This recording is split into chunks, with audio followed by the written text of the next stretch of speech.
কিরে শিবশ্যামা মা ডাইনি বুড়ি, কি বলেছিলি মায়ের মন্দির বন্ধ করবি? মা নাকি তোকে বলেছে মায়ের মন্দির বন্ধ হয়ে যাবে। মায়ের মন্দির বন্ধ করবি তুই? তোর মতন পাপিষ্টা, তোর মতন দুশ্চরিত্র মহিলা মায়ের মন্দির বন্ধ করবি? কৃষ্ণকালী মায়ের নামে ভণ্ডামি ছড়াবি?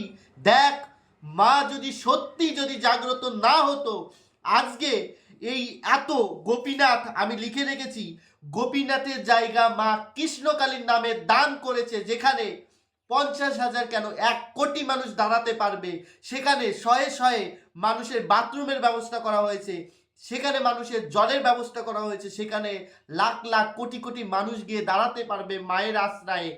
কারো কোনো কথা শুনতে হবে না।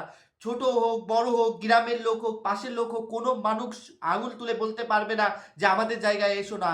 মঙ্গলা মায়ের ক্ষমতা দেখতে চেয়েছিলি না? ক্ষমতা পেয়েছিস তুই।